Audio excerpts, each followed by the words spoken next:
A decade ago when I chaired this committee, Mr. Thompson and I passed a bill to authorize ICE into law. It was a bipartisan effort. It passed the House overwhelmingly, both Republican and Democrat. A decade later, here we are. The Dems have called to abolish ICE. Now they're trying to shut it down. So what has happened in that 10 years? Let's go back to the last 4 to 5 years. What happened in this country and at the border? As someone who lives in a border state of Texas, we saw the most dangerous, wide open border that I've seen in my 22 years in Congress. 10 to 12 million people, and that's what we know about. I think it's far greater, came into this country. Many of them dangerous, violent criminals, some known or suspected terrorists, which I find extremely dangerous. That's why I served as an impeachment manager for Mayorkas, because he violated federal law. The federal statute says, as a former federal prosecutor, I know this, shall detain aggravated felons. What did Mayorkas do? He told his agents, that's discretionary. You can release them.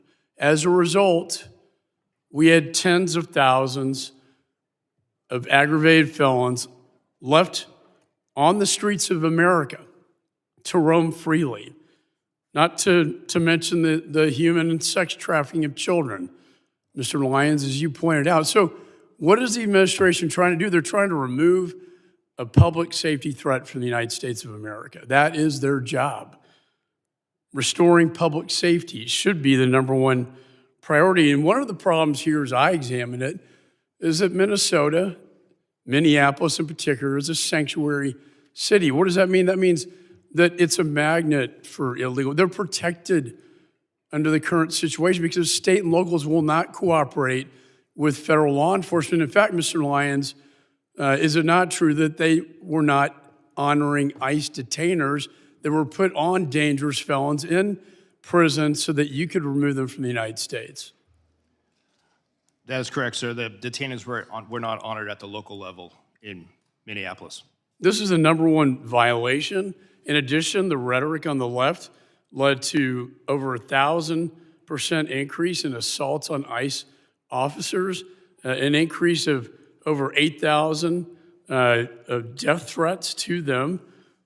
All this created a perfect storm for our officers being thrown into this situation. And then Agent Bovino came into the picture, and I would argue, in fairness, that he escalated the situation by the way that was handled. Your officers are not trained to effectuate crowd control. They are trained to move in surgically, go in and remove these dangerous, violent criminals from the United States of America. I've called for de-escalation after the two deaths, the two shootings that took place.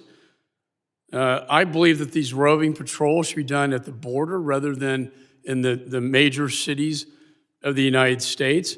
So when the president decided to remove Agent Bovino and put in Tom Homan, who I've known for years, a consummate professional, law enforcement professional, I commended the president. And what has been done since Mr. Homan came into the job? We now have targeted law enforcement operations. He is returning to the original mission of ICE. He is working with state and locals to do the crowd control. He is getting them to honor the ICE detainers. He is also getting the body cameras put on them. And the roving patrols, in his words to me, should be done at the border, not in major cities. My question to you, Mr. Lyons, is Mr. Homan now, are his operations in Minneapolis now bringing the situation under control?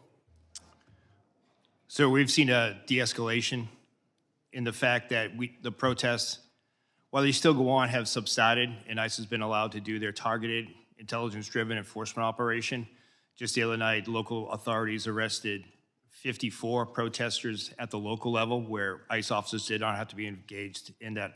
My final question to you, do you believe the model that Mr. Homan is now setting in Minneapolis should be a model for the nation.